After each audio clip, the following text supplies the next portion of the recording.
It was late October when the storm began to approach. The forecasts were dire, but even the weather experts underestimated the ferocity of what was coming. It started as a distant rumble along the coast, a darkening of the skies that seemed to creep slowly toward the town of Fairhaven. But as the night grew deeper, so did the storm's power. By 10 p.m., the wind had picked up in a sudden, violent gust. Trees groaned under the pressure, their branches swaying with a force not seen in years. The first raindrops came in a harsh, stinging slap against the windows. People in Fairhaven were used to storms. It was a coastal town, after all. But this was something else. By midnight, the storm was in full force. The wind screamed like an animal, howling and shrieking in ways no one had ever heard before. It wasn't just the wind that was terrifying. It was the way the storm seemed to move with purpose, as though it had a mind of its own. Inside the homes, the townsfolk huddled in fear. The power flickered, went out, and then returned with an eerie hum that left lights flickering sporadically. By then, the storm had taken on an almost otherworldly nature. The rain fell in torrents, drumming violently against the roofs, and the thunder cracked with a bone-rattling intensity that shook the very foundations of the houses. Inside the Parker household, Jill sat in the living room, her young son Jeremy clutched tightly in her arms. Her husband, Mark, had gone to check the storm shutters, but something about the storm made her uneasy. It felt like it was watching them, closing in. The windows rattled, and something outside, something big, crashed against the house, like a boulder being hurled through the trees. It sent a shiver down her spine. Suddenly there was a thud from above, heavy, deliberate, like footsteps pacing across the roof. Jill froze, her heart skipping a beat. Mark was downstairs with her. She should be comforting him, not reacting like this. But there was something wrong about the sound, something unnatural. She couldn't explain it. The footsteps grew louder. Mark came rushing in from the hallway, his face pale. "You heard that too?" he asked, his voice trembling. Jill nodded, gripping Jeremy closer to her chest. "What was that?" Before Mark could answer, the air in the room grew thick, too thick, as if the storm outside had somehow breached their home, and now it was inside with them. Another thud from above. This one was closer. Mark's eyes widened. "We need to go. Now." But before they could move, there was a crash from above. The ceiling shook violently as something heavy slammed against it, sending dust and debris falling into the room. Jill screamed, instinctively pulling Jeremy close. Mark grabbed her hand, but before they could make it to the door, the power flickered again, plunging the house into complete darkness. The storm outside continued to rage, but there was a new sound now, a soft, slithering sound, like something moving through the walls, slow and deliberate. The hair on the back of Jill's neck stood on end as she strained her ears to listen. "Mark, do you hear that?" He nodded, his face pale with fear, his eyes wide in disbelief. "It's coming closer." The air grew colder. The walls creaked and groaned, as though the house itself were protesting against whatever was creeping through the storm. The slithering grew louder, then stopped. A knock came at the door. It wasn't a normal knock. It was rhythmic, slow, and purposeful, like a signal. Mark took a hesitant step toward the door, but Jill grabbed his arm, her grip tight with fear. "Don't open it. Whatever's out there, don't open it." But Mark wasn't listening.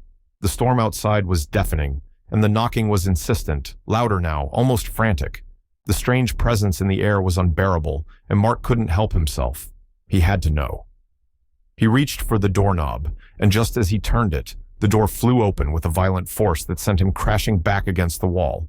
He gasped, his breath leaving him in a cloud of fear. Standing in the doorway was a figure. It was cloaked in black, its face hidden in shadow, its body long and unnatural.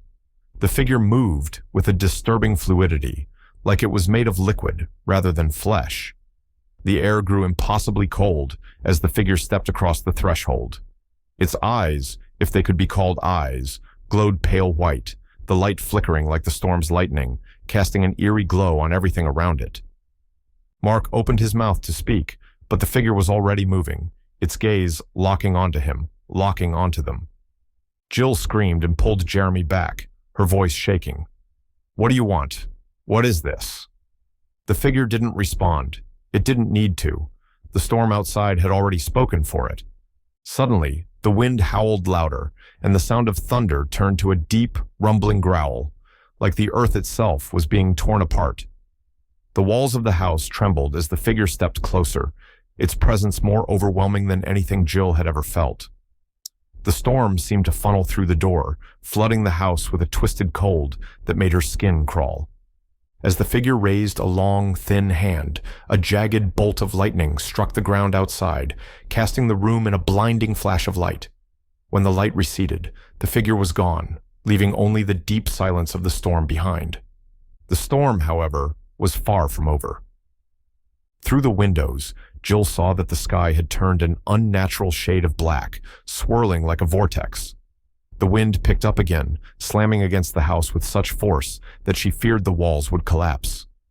And as she stared out into the chaos, something moved in the distance, something large and dark, hidden in the swirling shadows. It was coming. The storm itself wasn't just a storm, it was a warning. It was a harbinger. The next morning, as the storm began to die down, the townsfolk of Fairhaven ventured out of their homes, unsure of what they would find. The streets were flooded, debris scattered everywhere, but it wasn't the destruction that made their blood run cold. It was the silence. No birds, no animals, no sounds at all, except for the occasional groan of a building caught in the wind's last breath. In the distance, a dark shape loomed near the edge of town, and that's when they realized the storm hadn't just come from the sky. It had come from somewhere deeper, somewhere older, and it had brought something with it. Something that wouldn't be easily banished. Fairhaven was not the same, and whatever had visited them during that storm had not left. They had only just begun to wait for the next wave. As the days passed after the storm, the town of Fairhaven tried to return to some semblance of normalcy. The damage was vast. Trees had been uprooted, roads were impassable, and countless homes had been damaged by the fierce winds. But what troubled the residents more than the physical destruction was the eerie, palpable sense of dread that lingered in the air. It was as if the storm had torn away not just their roof tiles and windows, but something deeper, something that could not be fixed by a coat of paint or a new patch of siding. The local authorities were overwhelmed, trying to clear the debris, restore power, and assess the damage. But what they couldn't explain, or even fully acknowledge, was the unsettling silence that had descended over the town. The birds that usually filled the morning air with their calls were nowhere to be found. The forests surrounding Fairhaven stood still, devoid of life. It wasn't just the lack of sounds, it was the absence of movement. The wind had stopped howling, the trees no longer swayed. The world outside the town felt frozen in place, as if time itself was holding its breath. Jill and Mark Parker knew it was more than just a strange storm. They couldn't shake the feeling that something had changed, that something had come with the storm, something that had entered their lives and wasn't going to leave. The first sign came that evening. Jill was sitting alone in the living room, nursing a cup of tea, while Jeremy played quietly in the corner. Mark had gone to check on a few neighbors, offering help with cleanup where he could.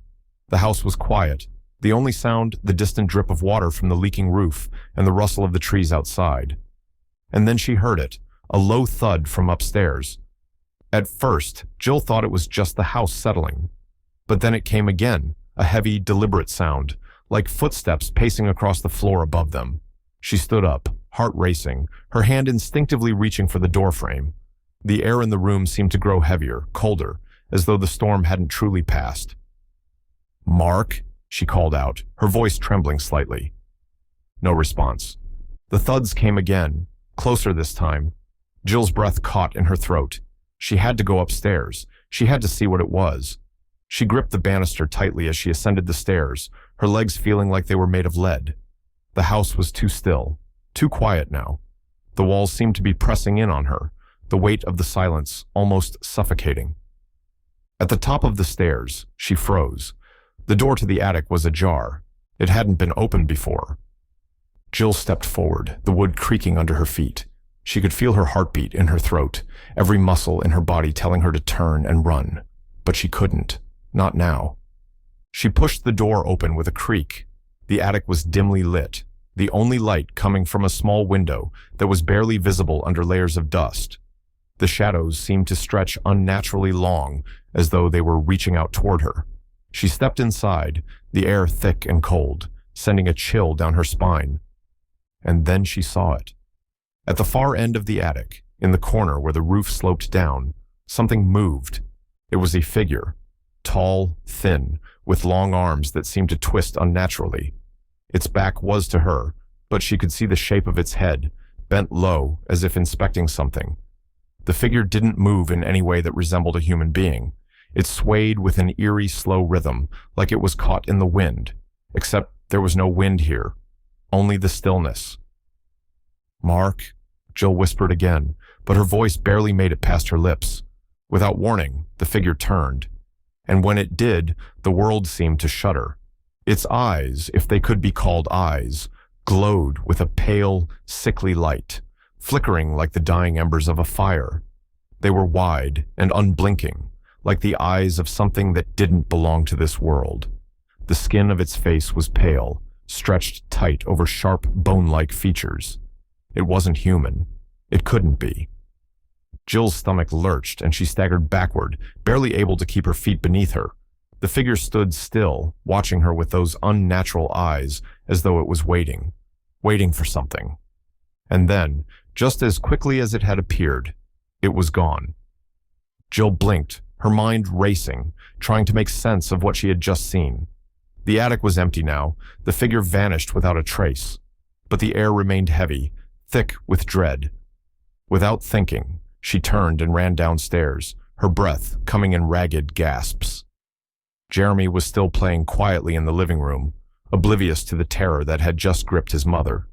She grabbed him by the hand and pulled him toward the door, not caring anymore if Mark was home or not. But as she opened the door, she was met with an impossible sight. The sky above Fairhaven was no longer the soft, faded blue of a post-storm day. It was pitch black, swirling with unnatural clouds that seemed to move in a slow, deliberate spiral. The wind had picked up again, but it wasn't the familiar gusts of a passing storm. It was a low, mournful wail, like a creature in pain. And in the distance, standing at the edge of town, was a figure. It was tall, impossibly tall, its form silhouetted against the unnatural sky.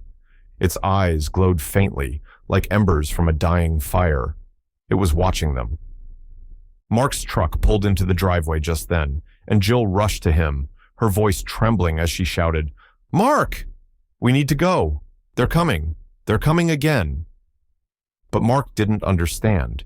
He had seen the wreckage, the flooded roads, the damage, but he hadn't seen what Jill had. He hadn't felt what she had felt. The town was in chaos. The storm had come and gone, and yet the strange feeling lingered, thicker than ever. The ground trembled beneath their feet as the figure at the edge of town began to move. It wasn't walking. It was gliding, floating, as if gravity had no hold on it. Jill pulled at Mark's arm, but he hesitated, his eyes still locked on the figure. "What is that? What's happening, Jill?" The wind picked up, howling louder now, almost deafening, and then the sky cracked open with a deafening roar as the storm began again. Only this time, it was different. It wasn't just rain or wind or lightning. It was a force, a primal living thing, tearing the town apart, and with it came the dark, twisted figures, pacing, watching, waiting. Fairhaven was no longer just a town in the middle of a storm. It had become a place caught between worlds, torn between the natural and the supernatural. And whatever had come with the storm, whatever ancient thing had been awakened, wasn't going to let them leave. As the ground shook beneath their feet, Jill knew one thing with certainty. They weren't going to survive this. The storm tore through Fairhaven with a brutal force, unlike anything the town had ever experienced. The sky seemed to collapse in on itself, a swirling, dark vortex that consumed everything in its path. The eerie figures, those shadowy, impossible beings, continued to emerge from the darkness, their glowing eyes fixed on the terrified residents. They moved like phantoms, gliding through the air with unnatural precision, unbothered by the fury of the storm.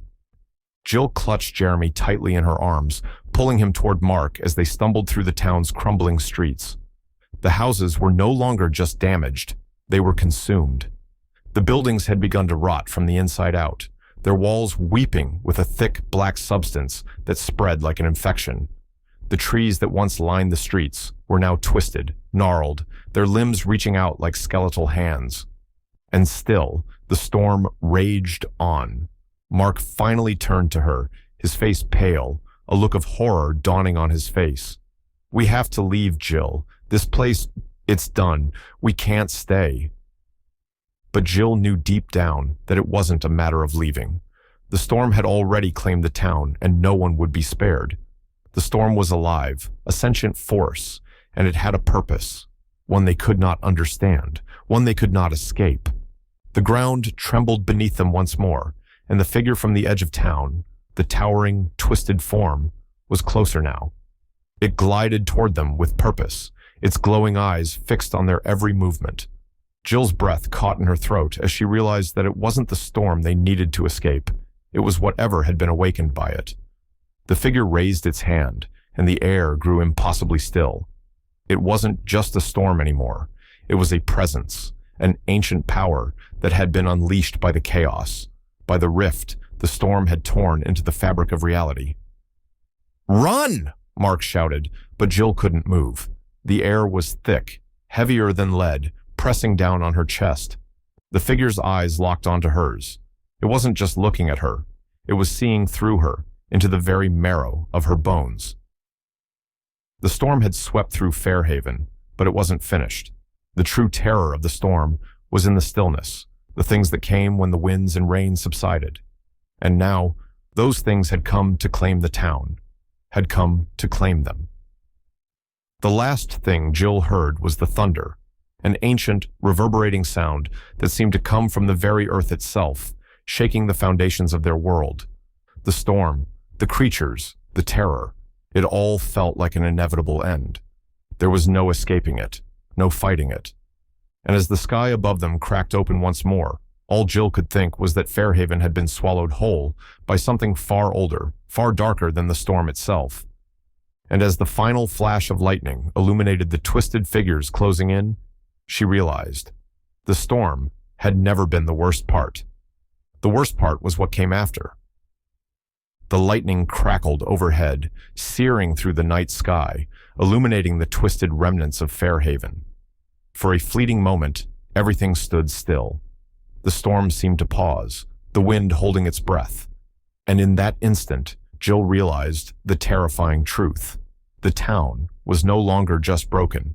It was a threshold, a place where something ancient had awakened, and nothing would ever be the same again. The towering figure, its glowing eyes fixated on her, moved closer, its body shifting unnaturally, folding in on itself like it was made of smoke and shadow. Jill couldn't breathe, couldn't move. She felt an overwhelming pull, as if the very air around her was being siphoned away by the creature. Mark grabbed her arm, trying to pull her away, but it was like trying to hold onto a shadow. The weight of the storm and the figures that now haunted the town was too much for her to fight. "Jill, we need to run!" Mark screamed, his voice ragged with fear. But she couldn't respond. Her body felt heavy, trapped in the unnatural stillness that seemed to hold everything in place. Her heart raced, but her limbs were frozen. The figure raised a long skeletal hand, and the ground trembled again. The air around them thickened, as though the storm was feeding off their fear. For a brief, horrible moment, Jill saw it, what the storm had awakened. The figure wasn't just one entity. It was a manifestation, a harbinger of something far larger, far older. From the corner of her eye, she saw more of them, shadowed shapes gliding silently through the wreckage, each one as unnerving as the last. They moved together, a quiet, eerie procession, as if they were waiting for something, or someone. Mark's grip on her arm tightened as he yanked her toward the truck, but it was too late. The world around them felt like it was collapsing into itself. The storm had become more than a natural disaster. It had become a force of reckoning, a rift between worlds, and Fairhaven had become the portal. With a deafening roar, the wind surged again, throwing them to the ground. Jill slammed into the pavement, the impact sending a sharp pain through her body, but she didn't care. The storm was closing in, and the figures were upon them now, swirling like mist in the gale. The creatures whispered to her, low, guttural voices that seemed to reverberate in her very soul. They spoke in a language she couldn't understand, yet somehow she knew what they meant. This place is ours. You are ours. The reality around them began to distort, the streets warping and twisting, bending at impossible angles. The town itself was unrecognizable, consumed by the storm. The creatures surrounded them, their forms flickering in and out of existence, like phantoms caught in a dream. Time seemed to stretch and distort, and the world felt wrong. And then, as Jill tried to stand, as Mark shouted her name, it happened.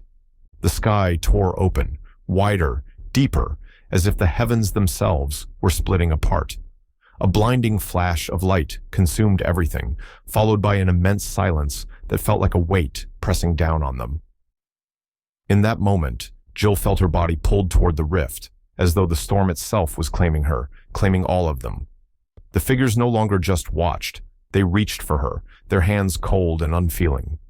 The last thing Jill saw was the blackness of the storm, expanding endlessly, swallowing everything in its path. The lights of the town flickered, then went out. The faces of the figures blurred, melding with the swirling shadows of the storm. And then, nothing. Fairhaven was gone. In the days that followed, the storm faded, the winds dying down as though the earth itself had exhaled in relief. But something had been left behind. The town was no longer there, not in any sense that anyone could comprehend. The land was barren, the trees twisted and barren, and the streets, once filled with life, were silent. No one spoke of Fairhaven again. No one remembered the people who had lived there, or the storm that had come and torn everything apart. It was as if the town had never existed, erased from time itself. But every once in a while, on nights when the wind howls through the trees and the clouds swirl in unnatural patterns, there are whispers. Whispers of a storm that never truly ended, of figures that still linger, waiting, watching, and of a town caught in the space between worlds where the storm's hunger still grows, waiting for the next soul to cross its path. For Fairhaven was never meant to survive, and neither were they. Thanks for joining me on tonight's journey into the unknown. If you enjoyed the chills and thrills, don't forget to like, subscribe, and hit the bell so you never miss a spine-tingling story. Until next time, keep your lights on, and remember, the darkest tales are the ones that feel too real.